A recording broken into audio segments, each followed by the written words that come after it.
Hoy vamos a viajar a Alemania y por supuesto Alemania se conoce como la cuna del luteranismo. Pero hay una provincia distinta de las otras provincias, es la provincia del Palatinado. Y el Palatinado fue la cuna de la reforma no luterana en Alemania y produjo una de las mejores expresiones de la fe reformada, que es el Catecismo de Heidelberg. ¿Y cómo ha sido nuestro procedimiento? Vamos a ver algo de la historia de este documento y luego analizar el documento un poquito, no observando detalladamente, sino tratando de buscar unos puntos sobresalientes.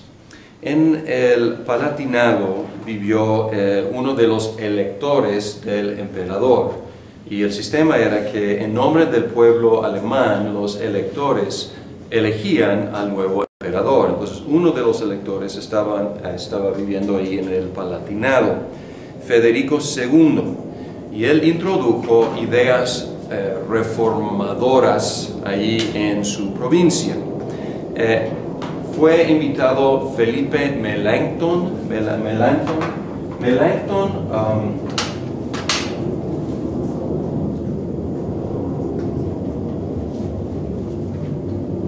así se escribe en inglés, o sea es alemán, entonces no sé cómo se escribe originalmente, pero en inglés se escribe así, a veces en español sin las H's, pero Felipe Melanchthon era el estudiante y el sucesor de Martín Lutero, compañero de Lutero, pero él como siguió la reforma luterana. Lo invitaron 2 veces a tomar cargo de la universidad en Heidelberg. Heidelberg está en el Palatinado. Y él rehusó 2 veces, sin embargo, él aceptó ir y reorganizar la universidad con bases protestantes. Y ellos adoptaron la Confesión de Augsburgo, como su base teológica. Él había escrito la Confesión de Augsburgo para presentar ese documento ante el emperador. Y la universidad atrajo estudiantes reformados de todos lados, pero se convirtió en un campo de batalla entre perspectivas luteranas, calvinistas y zwinglianas sobre la presencia de Cristo en la cena del Señor. Este punto teológico es muy importante y vamos a ver cómo afectó muchísimo la reforma en Alemania. Yo creo que hemos revisado las perspectivas, pero rápidamente la perspectiva zwingliana es que es una mera conmemoración de la muerte del Señor. No hay ninguna presencia especial ahí. Lutero, él tenazmente mantenía la perspectiva de que Jesucristo está presente corporalmente en la cena del Señor. Entonces él comparte esa idea con los católicos romanos. Aunque él no creía en la transustanciación, pero él decía que el cuerpo físico de Cristo está alrededor de los elementos que siguen siendo pan y vino. Ahora, Calvino tiene una posición en medio de esos extremos. Él dice que Cristo está presente, pero su cuerpo físico está a la diestra de Dios. Su cuerpo humano no es omnipresente, entonces Él está presente en una forma especial, pero espiritual, por medio de su Espíritu Santo. Entonces aquí, en Heidelberg, estas 3 perspectivas batallaban. En 1560, Federico III, entonces ya no estamos con Federico II, es Federico III, el nuevo elector, que subió a ser elector el año anterior, en 1559, él decidió a favor de la perspectiva de Calvino, y es algo nuevo. Esta perspectiva interesante, Melanchthon, el sucesor de Lutero, él llegó a una perspectiva calvinista. Entonces él dejó de ser luterano en ese sentido de la cena del Señor. Entonces ya el elector es calvinista en ese sentido sobre la cena del Señor. y él encargó a 2 personas que escribieran un catecismo para poder enseñar en las iglesias y en las escuelas de su provincia. Y tenemos Zacarías, Ursinas.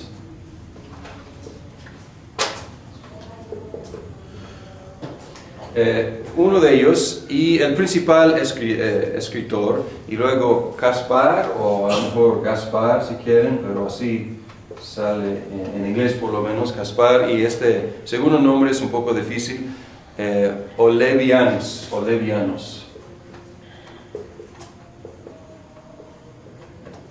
Aunque no trae la I, es Olevianos, no, sin la I. Olevianos, ok.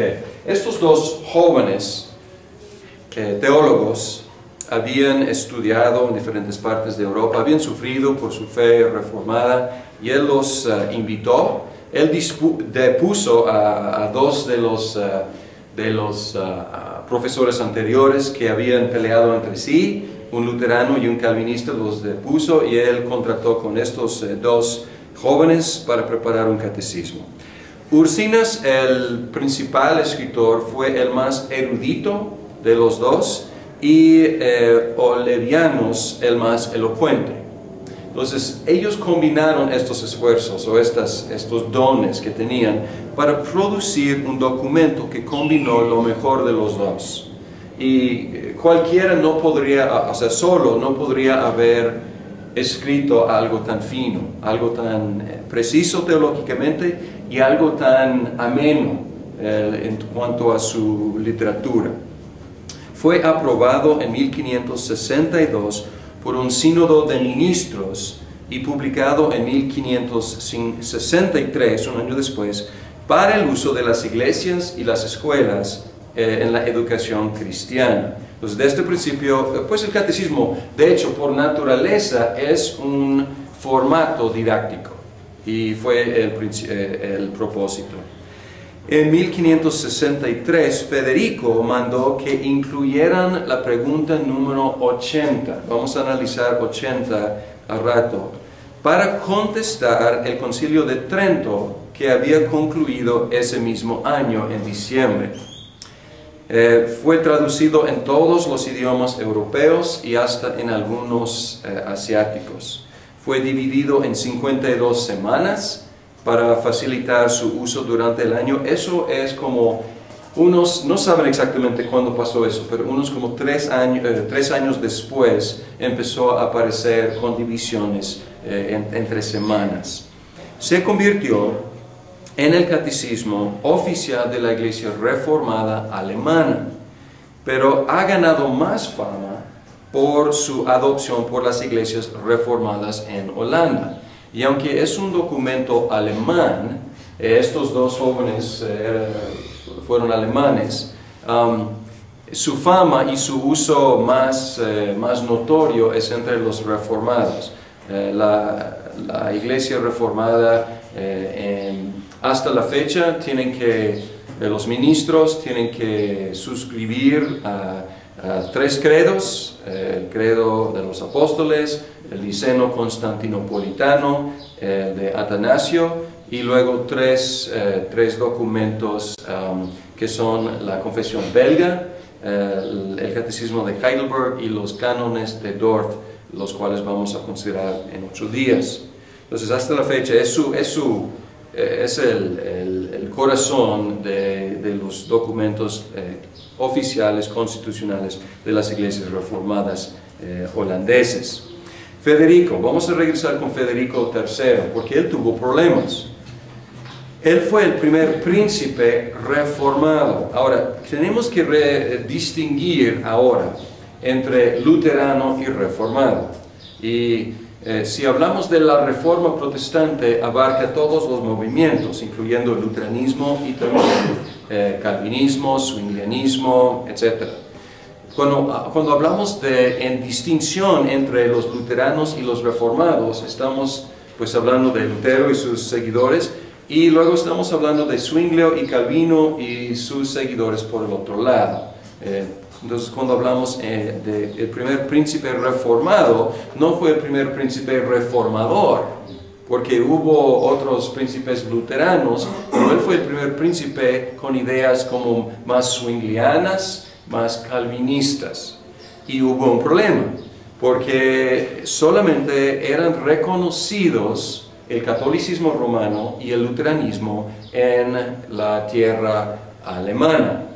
Entonces él era ilegal, su fe era ilegal, y él recibió amenazas, no tanto de muerte, pero amenazas de ya no ser tomado en cuenta como elector. O sea, su carrera política estaba en juego.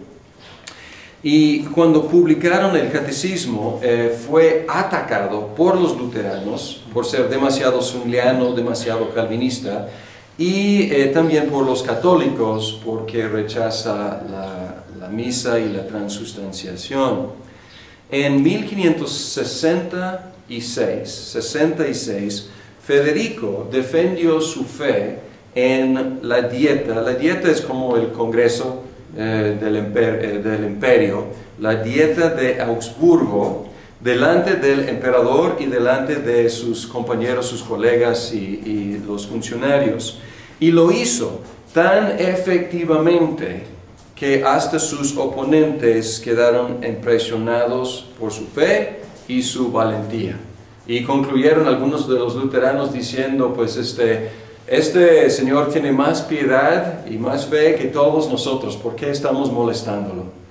Y salió libre y lo dejaron en paz. Y dejaron en paz el catecismo de Heidelberg. Sin embargo, no era legal todavía, pero disfrutaba un estatus como cuasi legal, semi-legal, o sea, tolerado en el Palatinado, pero todavía no reconocido como una fe legal. El sucesor de Federico III, Luis VI, él era luterano, y él exilió a Ursinas y a Olevianus, y él prohibió el catecismo menor en el Palatinado, no menor, digo de Heidelberg, y él instituyó o reemplazó con el catecismo de Lutero y la fórmula de concordia, que también es otro documento luterano. Luego, otro príncipe, estos fueron dos hijos de Federico III, el Luis VI y luego el príncipe Juan Casimir. Y Juan Casimir luego tenía el mando y él reinstituyó el catecismo de Heidelberg y la iglesia reformada.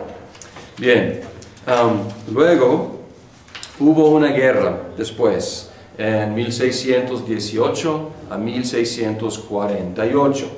Duró 30 años. Y esta guerra se llama la Guerra de los 30 años. Muy bien. Y durante ese tiempo, el Palatinado fue devastado varias veces por diferentes tropas de diferentes partidos, y en una época pues los católicos romanos tomaron el Palatinado, y muchos de los reformados huyeron a una colonia llamada Pensilvania en América. Y ellos llevaron consigo su amado catecismo. Entonces empezó el catecismo de Heidelberg a echar raíces en Pensilvania, y pues también los holandeses lo llevaban consigo a lugares como Nueva York, y a donde ellos también colonizaban. Después de la Guerra de los 30 años, la Iglesia reformada por fin fue reconocida oficialmente en Alemania, además de la Iglesia luterana y la Iglesia católica romana. Bien, esta es algo de la historia del catecismo de Heidelberg. Ahora, vamos a hablar un poco de su contenido. Su tono, y hablando antes de empezar la conferencia, alguien inmediatamente observó que es refrescante. El tono de este catecismo respira un aire diferente que los otros documentos que hemos estudiado. El tono es moderado, es cálido, es positivo, es personal, es pastoral. La doctrina es sólidamente calvinista. Sin embargo, evita algunos puntos controversiales y evita también abstracciones finas. Preguntas que requieren distinciones muy finas. Y las preguntas están en tú. Hacen la pregunta en forma de tú. ¿Cuál es tu único consuelo, tanto en la vida como en la muerte? Y luego la respuesta siempre es en yo, que yo, con cuerpo y alma, etc. Entonces, muy personal, es una conversación y suena como una conversación. Es apto para educar a los jóvenes porque no tiene palabras metafísicas o de la filosofía. Es un lenguaje muy digerible. Un problema es que las respuestas son demasiado largas para fácil memorización. Eso sí, o sea, es muy apto para enseñar. Sin embargo, para memorizar las preguntas son largas. Introduce la idea cristiana, o más bien la fe cristiana, con la idea de consuelo personal. Y es el tono de todo el catecismo. Vamos a leer la primera pregunta. ¿Cuál es tu único consuelo, tanto en la vida como en la muerte? En este libro que hemos impreso es página 44. Dice, respuesta, que yo, con cuerpo y alma, tanto en la vida como en la muerte, no me pertenezco a mí mismo, sino a mi fiel Salvador Jesucristo, que me libró del poder del diablo, satisfaciendo enteramente con preciosa sangre por todos mis pecados, y me guarda de tal manera que sin la voluntad de mi Padre Celestial, ni un solo cabello de mi cabeza puede caer. Antes es necesario que todas las cosas sirvan para mi salvación. Por eso también me asegura por su Espíritu Santo la vida eterna y me hace pronto y aparejado para vivir en adelante según su santa voluntad. Ahora, para memorizar está muy larga la respuesta. Sin embargo, pues es de consuelo. Es mi consuelo en esta vida, mi consuelo en la muerte. Y así es el tono de todo el catecismo. El bosquejo del catecismo se encuentra en la segunda pregunta. La pregunta, ¿cuántas cosas debes saber para que, gozando de esta consolación, puedas vivir y morir dichosamente? Respuesta, 3. La primera, ¿cuán grandes son mis pecados y miserias? Esta es la primera sección del catecismo. Son las preguntas 3 al 11. Luego dice, la segunda, ¿de qué manera puedo ser librado de ellos? Esta es la segunda sección, las preguntas 12 a 18. 85, 12 a 85. Luego, la tercera, la gratitud que debo a Dios por su redención. Estas son las preguntas 86 a 129. Pues ahí está, es el bosquejo del catecismo y es el bosquejo de la carta de Pablo a los romanos.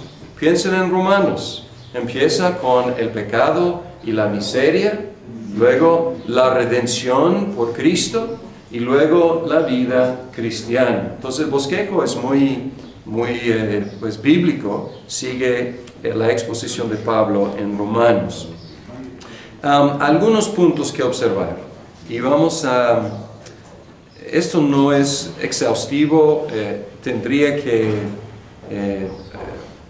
podríamos mencionar todos los elementos que este catecismo tiene en común con los otros documentos que hemos estudiado, hay elementos aquí muy católicos en sentido de universales. Refleja el concilio de Calcedonia en sus fórmulas sobre la Trinidad, sobre las dos naturalezas de Cristo. Entonces todas estas cosas ya son parte de la fe reformada, o sea, no desecharon todas estas cosas católicas, históricas, universales. No vamos a mencionar esto, pero quiero que ustedes se fijen en sus lecturas cuando escuchen de sustancia, de persona, y pueden escuchar los ecos de los documentos que estudiamos en las primeras semanas.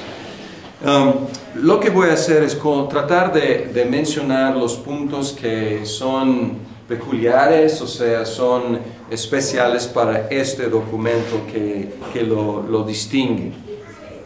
Bien, una cosa es Agustino.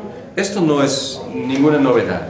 Decir que es calvinista es decir que es agustino.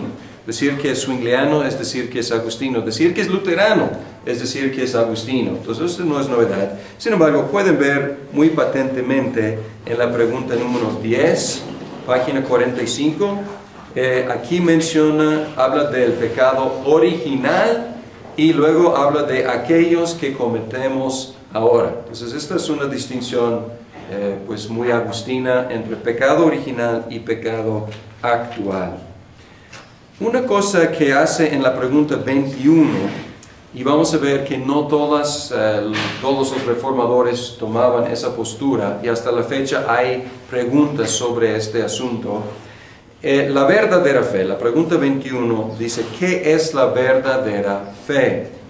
Y en su respuesta dice que, pues voy a leer, dice, no es solo un seguro conocimiento por el cual considero cierto todo lo que el Señor nos ha revelado en su palabra, sino también una verdadera confianza. Ahora, esto es algo muy reformado.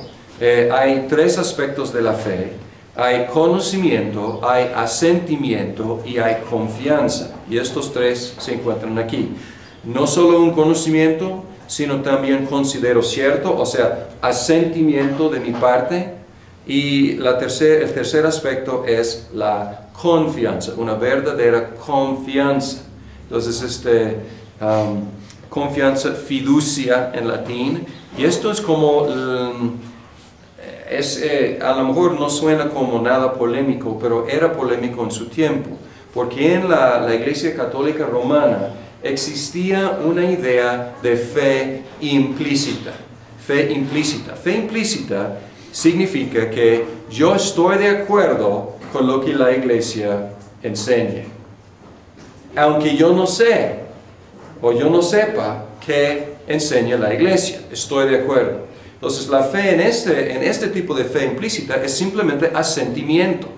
No es necesario conocimiento, porque ni tienes que saber qué enseña la Iglesia, simplemente tienes que decir que estoy de acuerdo. Es asentimiento, pero sin conocimiento, y nada de fiducia, nada de confianza. Es simplemente yo estoy de acuerdo con lo que enseñe. En la fe reformada, la fe contiene estos tres elementos. Sin embargo, lo que quiero destacar aquí es, luego dice, dándome la seguridad de que no solo a otros, sino también a mí mismo, Dios otorga la remisión de pecados, la justicia y la vida eterna. Y eso es de pura gracia y solamente por los méritos de Jesucristo. A lo mejor aquí no suena como nada sorprendente, pero está diciendo que de la esencia de la fe es la seguridad de la salvación. Y por un lado esto suena bonito, ¿no? O sea, uno que tiene verdadera fe también tiene seguridad de su salvación. Pero ¿qué tal en momentos de duda? ¿Qué tal si un cristiano empieza a dudar de su propia salvación? Si la seguridad es de la esencia de la fe, y si falta la seguridad, esto implica que no hay verdadera fe. Entonces, este punto, aunque suena como muy positivo, tiene su lado negativo, tratando con la gente pastoralmente. Cuando viene con nosotros y dice, amigo, pastor, yo no estoy seguro. Entonces, ¿qué le vamos a decir? Ah, pues no tienes fe. Pues no, o sea, vamos a querer animar. Y esta cuestión, vamos a ver en la Confesión de Fe de Westminster, toma un punto un poco diferente, una perspectiva un poco diferente, para cuidar de las conciencias a veces débiles y las dudas de los creyentes. Entonces, algo pues, un punto interesante entre la fe reformada, si la seguridad es de la esencia de la fe o no. Y aquí está diciendo que sí, es de la esencia de la fe. Bien. Muy interesante aquí la cuestión de la providencia, la cuestión de la predestinación, la cuestión de la elección, doctrinas muy reformadas. Vean la pregunta 27 y 28. ¿Qué es la providencia de Dios? Y luego, ¿qué utilidad tiene para nosotros este conocimiento? La respuesta a 27. ¿Qué es la providencia de Dios? Es el poder de Dios omnipotente y presente en todo lugar, por el cual sustenta y gobierna el cielo, la tierra y todas las criaturas de tal manera que todo lo que la tierra produce, la lluvia y la sequía, la fertilidad y la esterilidad, la comida y la bebida, la salud y la enfermedad, riquezas y pobrezas, finalmente todas las cosas no acontecen sin razón alguna, como por azar, sino por su consejo y voluntad paternal. Esta es la doctrina reformada de la providencia, que todo lo que pasa es según la voluntad de Dios. Sin embargo, la forma en expresarlo es muy tierna, es muy pastoral, es muy consoladora. No está hablando de ideas abstractas, como vamos a ver en el siglo XVII, del decreto eterno de Dios. No, está hablando de tu vida, está hablando de riqueza, de pobreza, de fertilidad, de esterilidad, de lluvia, de sequía. Entonces aquí muy aterrizado. Y luego sigue con esta actitud muy positiva, 28.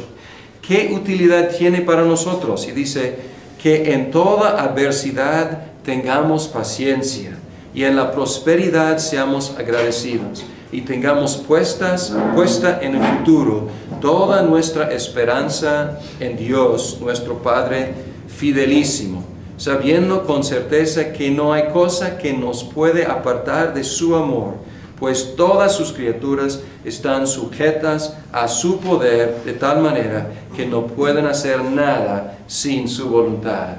Es abrazarnos con el amor de Dios. Muy consolador, no es doctrina abstracta para atemorizarnos, más bien es una doctrina práctica para consolarnos. Al mismo tiempo, o sea, es muy calvinista y muy cálida al mismo tiempo.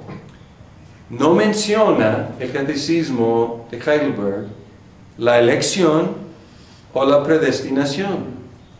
Y esto es algo curioso, porque Ursinas, Olevianas y todos los reformadores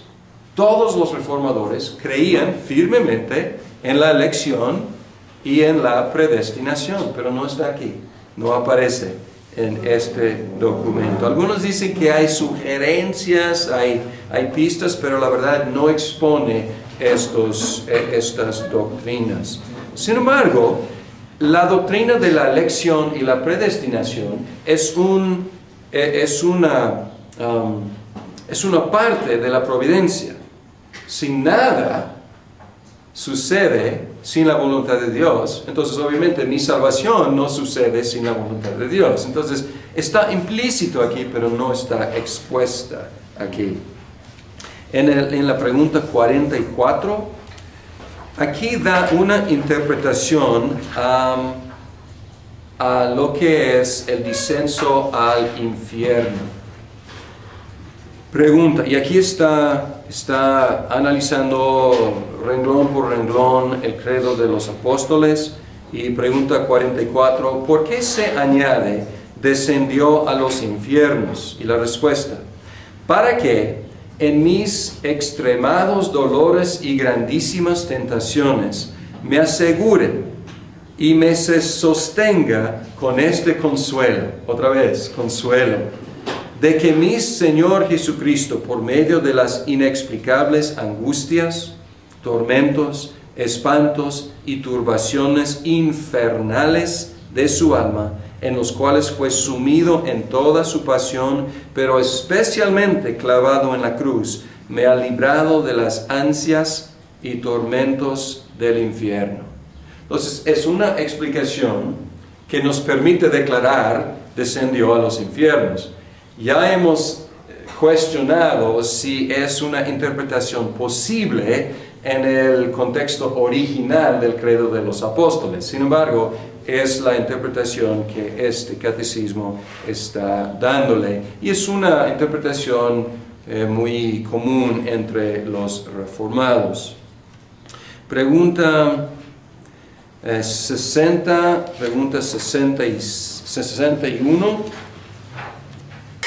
Expone la doctrina de la justificación, y en la fórmula presbiteriana de Westminster se enfatiza que hay dos beneficios de la justificación. Por un lado, lo negativo, lo que nos quita nuestros pecados, imputando nuestros pecados a Cristo, y luego nos regala la justicia de Cristo. Es el lado positivo, nos imputa, nos acredita la justicia de Cristo. En esta fórmula no menciona, o sea, menciona el perdón a través del catecismo, pero en la exposición de justificación enfatiza mucho más el lado positivo de la imputación de la justicia de Cristo. Vamos a ver, 60. ¿Cómo eres justo ante Dios? Y luego dice: por la sola verdadera fe en Jesucristo, de tal suerte que, aunque mi conciencia me acuse de haber pecado gravemente contra todos los mandamientos de Dios, no habiendo guardado jamás ninguno de ellos, y estando siempre inclinado a todo mal, sin merecimiento alguno mío, solo por su gracia Dios me imputa y da la perfecta satisfacción, justicia y santidad de Cristo.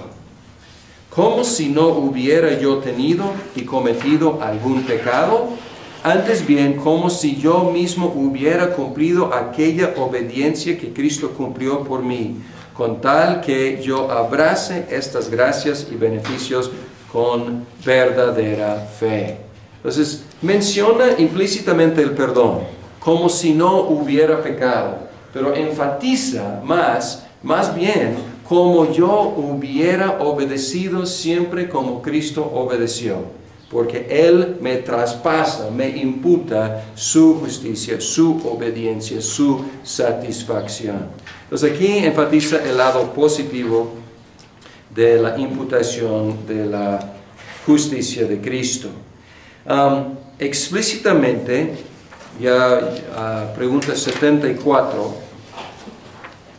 explícitamente basa el bautismo de los hijos en la unidad del pacto. Pregunta: ¿se ha de bautizar también a los niños? Respuesta: naturalmente. ¿Y por qué naturalmente? Y es natural porque así ha sido siempre en la cuestión del pacto. La unidad del pacto que incluye a los creyentes y sus hijos. Entonces aquí explícitamente hace esa conexión, como si fuera cosa obvia. Para muchos cristianos no es cosa obvia, pero aquí lo trata como muy obvio, ¿no?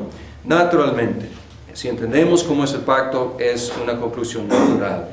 La explicación de la cena del Señor, pregunta 75, y esto es probablemente algo que espantó a los luteranos, porque la perspectiva aquí es calvinista, no es zwingliana, no es luterana, es calvinista. Pregunta 75.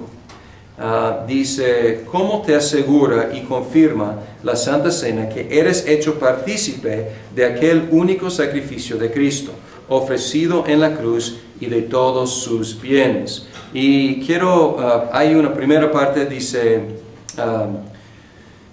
Porque Cristo me ha mandado y también a todos los fieles comer de este pan partido y beber de esta copa en memoria suya, añadiendo esta promesa. Entonces todo el mundo está de acuerdo con esta parte. Luego dice, primero, que su cuerpo ha sido ofrecido y sacrificado por mí en la cruz y su sangre derramada por mis pecados, tan cierto como que veo con mis ojos que el pan del Señor es partido para mí y que me es ofrecida la copa. Ok, aquí no hay nada difícil, controversial. Y luego dice, y segundo, que Él tan cierto alimenta mi alma para la vida eterna con su cuerpo crucificado y con su sangre derramada. Como yo recibo con la boca corporal de la mano del ministro el pan y el vino, símbolos del cuerpo y la sangre del Señor. Los luteranos y los católicos romanos comen corporalmente el cuerpo y la sangre del Señor con la boca. Y aquí está diciendo, con la boca comemos pan y bebemos vino. Sin embargo, tan ciertamente como comemos pan y bebemos vino, con igual certeza estamos recibiendo el cuerpo y la sangre del Señor, que está exaltado en el cielo, pero estamos recibiendo por fe, en una forma espiritual, recibiendo los beneficios de su cuerpo roto y su sangre partida, o sangre derramada. Pregunta 79, la misma idea. Dice, la idea de alimento espiritual para nuestras almas. Dice, ¿por qué llama Cristo al pan su cuerpo y la copa su sangre? ¿O el Nuevo Testamento en su sangre? Y Pablo al pan y al vino la comunión del cuerpo y sangre de Cristo. Entonces aquí los luteranos y los católicos romanos dicen, esto es mi cuerpo. Entonces, ¿qué hacen con eso? Y la respuesta, Cristo no habla así sin alguna razón poderosa. Y no solamente para enseñarnos que, así como el pan y el vino sustentan la vida corporal, su cuerpo crucificado y sangre derramada son la verdadera comida y bebida que alimentan nuestras almas para la vida eterna. Más aún, para asegurarnos por estas señales y sellos visibles que por obra del Espíritu Santo somos partícipes de su cuerpo y sangre, tan cierto como tomamos estos sagrados símbolos en su memoria y por la boca del cuerpo. Y también que su pasión y obediencia son tan ciertamente nuestras como si nosotros mismos en nuestras personas hubiéramos sufrido la pena y satisfecho a Dios por nuestros pecados. Entonces esto es lenguaje calvinista, es decir, pues ¿por qué hay una liga tan estrecha entre el elemento y la realidad significada? Porque al recibir el elemento por fe, estamos disfrutando el beneficio de la realidad significada. Entonces las dos cosas son igualmente ciertas. Ahora llegamos a la famosa pregunta 80, que fue añadida después. Y esta pregunta rompe el tono del catecismo. Fue por orden de Federico III que incluyeran esta pregunta y respuesta en respuesta, contestación al Concilio de Trento con su solidificación y codificación de la transustanciación y el sacrificio de la misa en pro de los congregantes, como en propiciación por sus pecados. Y aquí, ¿qué diferencia hay entre la cena del Señor y la misa papal? Y aquí pueden ver que la pregunta ya no está en tú, no está hablando de tu consuelo, ya es una pregunta teológica injertada aquí. La respuesta, la cena del Señor nos testifica que tenemos remisión perfecta de todos nuestros pecados por el único sacrificio de Cristo, y Él mismo cumplió en la cruz una sola vez. Y también que por el Espíritu Santo estamos incorporados en Cristo, el cual no está ahora en la tierra según su naturaleza humana. ¿Escucharon eso? No está en la tierra según su naturaleza humana, que esto es contra el luteranismo, contra el catolicismo romano, sino en los cielos a la diestra de Dios su Padre. donde quiere ser adorado por nosotros. La misa enseña que los vivos y los muertos no tienen la remisión de los pecados por la sola pasión de Cristo, a no ser que cada día Cristo sea ofrecido por ellos por mano de los sacerdotes. Enseña también que Cristo está corporalmente en las especies de pan y de vino, y por tanto ha de ser adorado en ellas. Por tanto, el fundamento propio de la misa no es otra cosa que una negación del único sacrificio y pasión de Jesucristo y una idolatría maldita.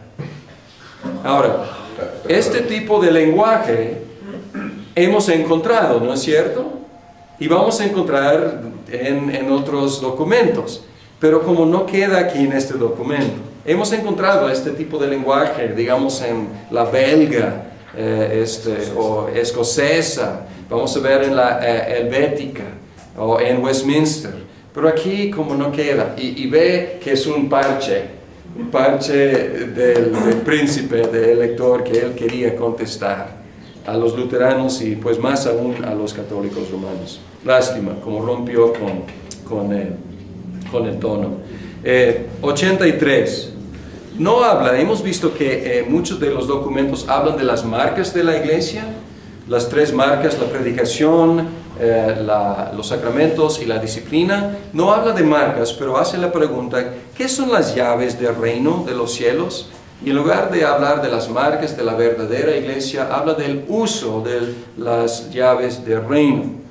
Y dice la predicación del Santo Evangelio y la disciplina eclesiástica, con los cuales se abre el cielo a los fieles y se cierra a los infieles. Entonces, las marcas no aparecen aquí, los elementos sí, pero descritos bajo otros rubros.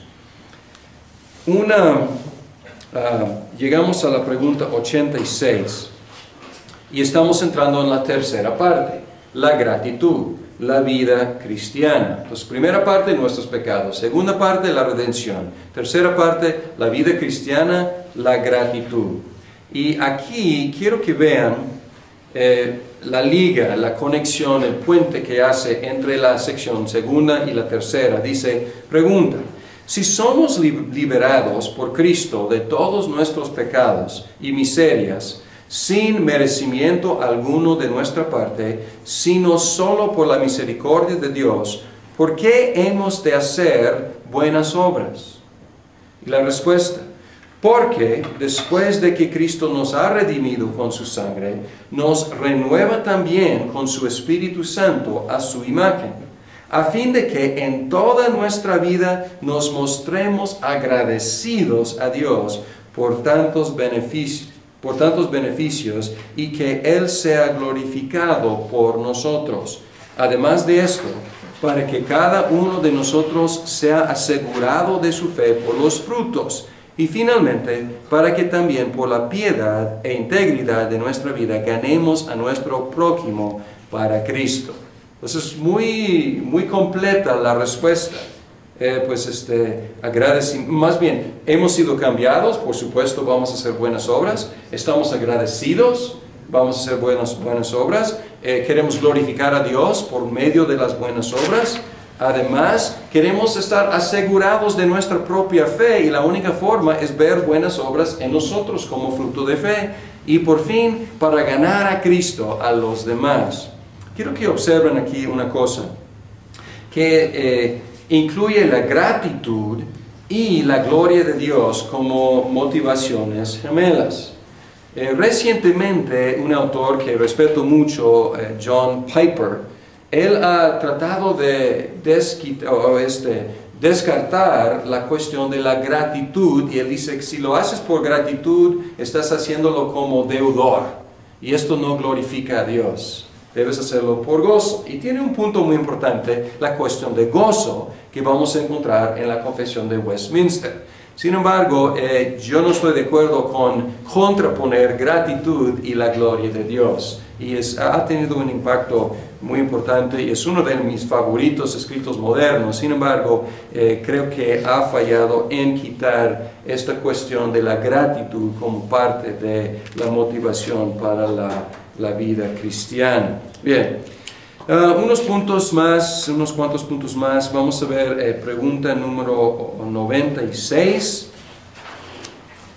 96. Hay una exposición de los 10 mandamientos, lo mismo que hace el catecismo de Westminster, los catecismos de Westminster. En 96 vemos otra vez el principio regulativo y está exponiendo el segundo mandamiento. Dice, ¿qué nos pide Dios en el segundo mandamiento? Respuesta, que no representemos a Dios por medio de alguna imagen o figura, y solo le rindamos culto como Él ha mandado en su palabra. Este es el principio reformado, diferente al principio luterano y diferente al principio católico romano. Luterano es, si Dios no ha prohibido, podemos seguir haciéndolo. Y el Lutero, y si vas hasta la fecha a un servicio luterano, retiene muchas cosas que son de la Iglesia Católica Romana. ¿Por qué? La Biblia explícitamente nunca prohíbe esas cosas. Pero los reformados, podemos decir, ellos decían, no, si Dios no ha mandado, no debemos hacerlo, y se basan en el segundo mandamiento. La explicación del tercer mandamiento nos debe hacer reflexionar. Pregunta 99. ¿Qué nos enseña el tercer mandamiento? Que dejemos de blasfemar o profanar el nombre de Dios por medio de falsos juramentos, maldiciones y aún inútiles juramentos. No sé de ustedes, pero cada día yo escucho a la gente pues decir, te juro por Dios, y tomar el nombre de Dios muy, muy ligeramente. Y a lo mejor vamos a decir, yo no hago eso, pero qué bueno. Pero luego dice, y que no nos hagamos partícipes de tan horrendos pecados al callar cuando los oigamos. Pues esto dice, toda esta blasfemia que escuchamos alrededor, ¿y qué hacemos nosotros? Todas las películas, todos los programas de tele, todos los programas de radio, todas las conversaciones entre amigos, y ahí toman el nombre de Dios en vano. ¿Y qué hacemos como cristianos? Entonces, aquí como clava la culpabilidad silenciosa nuestra por dejar que el nombre de Dios sea profanado entre nosotros, y a veces como forma de entretenimiento, de diversión. La explicación del día del Señor en la exposición del cuarto mandamiento. Pregunta 103. ¿Qué ordena Dios en el cuarto mandamiento? Y aquí vemos una perspectiva reformada continental que difiere de la perspectiva presbiteriana de Gran Bretaña y de Westminster. Respuesta. Primero, que el ministro de la palabra y la enseñanza sean mantenidos, y que yo frecuente asiduamente la iglesia, la congregación de Dios, sobre todo el día de reposo, para oír la palabra de Dios y participar de los santos sacramentos, para invocar públicamente al Señor y para contribuir cristianamente a ayudar a los necesitados. Además, que todos los días de mi vida cese de mal obrar, para que sea Dios mismo quien obre en mi corazón por su Espíritu, y de este modo pueda empezar en esta vida el sábado eterno. Entonces, lo que no encontramos aquí es la teología de la transferencia del día sabático. Encontramos como algo nuevo, y en la tradición presbiteriana encontramos que la expresión es, el día ha cambiado, pero el sábado se ha conservado. Todo lo del sábado del Antiguo Testamento se ha transferido al día del Señor. Pero aquí está diciendo no negando esa idea, pero suavizando muchísimo, diciendo que es algo nuevo básicamente. Se basa en el cuarto mandamiento, sí es cierto. Hay una relación entre sábado y día del Señor, pero no son iguales. No es un simple cambio de calendario. Más bien hay un cambio de significado, porque estamos en una nueva era con la resurrección de Cristo, y ya tiene un significado más amplio. Bien, la última observación de algunas cosas aquí es, preguntan 109 y el séptimo mandamiento. Y aquí se me hace que es algo que nosotros los modernos debemos reflexionar. Dice, en este mandamiento, ¿prohíbe solo Dios el adulterio y pecados semejantes? Respuesta, como nuestro cuerpo y alma son templos del Espíritu Santo, Dios quiere que conservemos ambos puros y santos. Para ello prohíbe toda impureza en nuestras acciones, nuestros gestos, nuestras palabras, nuestros pensamientos y deseos, y todo lo que incita al hombre a ello. Y pues hoy en día estamos viviendo, nuestra época no es la única que ha sido así, pero una cultura casi pornográfica. Y pues en la iglesia se me hace que hemos aceptado muchas cosas que pueden incitar a impureza en pensamiento, pues por medio de formas de vestir, formas de hablar, formas de diversión, la diversión que aceptamos. Pero esto nos debe hacer reflexionar en qué estamos aceptando que incita hacia la impureza. La próxima semana vamos a empezar a analizar algunos documentos del siglo XVII, los cuales rebasan por mucho los documentos del siglo XVI, como este, en cuestión de precisión, en cuestión de exactitud, en cuestión de lógica. Sin embargo, ninguna confesión o catecismo ha superado el catecismo de Heidelberg en cuestión de calidez y sensibilidad pastoral.